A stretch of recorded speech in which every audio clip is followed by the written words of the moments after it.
ભરૂચને જોડતા સાહોલ બ્રિજનું ટેસ્ટિંગ કરવામાં આવ્યું। નેશનલ હાઈવે પરિવહન મોડે જાગ્યું। લોડિંગ તેમજ ટેસ્ટિંગ મશીન દ્વારા નિરીક્ષણ પ્રક્રિયા શરૂ કરવામાં આવી। બ્રિજના પિલ્લર અને સ્પાનમાં ડ્રિલિંગ કરવામાં આવ્યું। 50 વર્ષથી વધુ સમય થઈ ગયો છે આ બ્રિજ બનાવવામાં આવ્યો હતો એનો, અને હવે ટેસ્ટિંગ રિપોર્ટ બાદ બ્રિજ અંગે આગામી નિર્ણય લેવામાં આવશે। તો સ્થાનિકો દ્વારા રજૂઆત કરવામાં આવી હતી અને આખરે મોડે તંત્ર જાગ્યું છે। નેશનલ હાઈવે પરિવહન વિભાગ તરફથી આ ટેસ્ટિંગ કરવામાં આવી રહ્યું છે સુરત ભરૂચને જોડતા સાહોલ બ્રિજનું।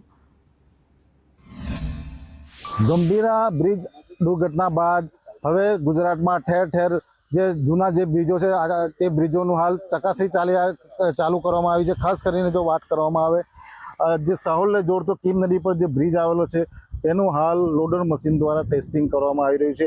આ બ્રિજ પર 40 વર્ષ જૂનો હોવાથી આ બ્રિજ પર એની ક્ષમતા કેટલી છે તે હાલ ચકાસણી કરવામાં આવી રહી છે। ખાસ કરીને જો વાત કરવામાં આવે આ જે બ્રિજ છે એ ભરૂચ અને ઓલપાડને જોડતો મુખ્ય બ્રિજ છે।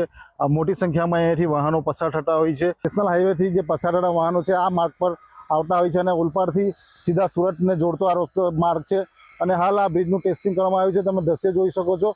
હાલ હવે તંત્ર એક્શનમાં આવ્યું છે અને માર્ગ અને મકાન વિભાગ દ્વારા અને સ્ટેટ આરએનબી દ્વારા આ બ્રિજની હાલ ચકાસણી કરવામાં આવી રહી છે અને સુરત જિલ્લામાં અને જે ભરૂચના જે અતિ મહત્વનો જે બ્રિજ છે તેની ટેસ્ટિંગ કરવામાં આવ્યું છે।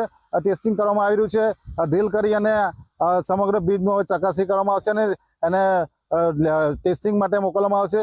ત્યારે ઓલપાડ તાલુકા અને જે ભરૂચનો બ્રિજ છે ભરૂચ તાલુકાને જોતો બ્રિજનું હાલ ટેસ્ટિંગ શરૂ કરી દેવામાં આવ્યું છે અને રસ્તો 3 કલાક માટે પણ બંધ કરવામાં આવ્યો છે। નિલેશ પટેલ, સંદેશ ન્યૂઝ।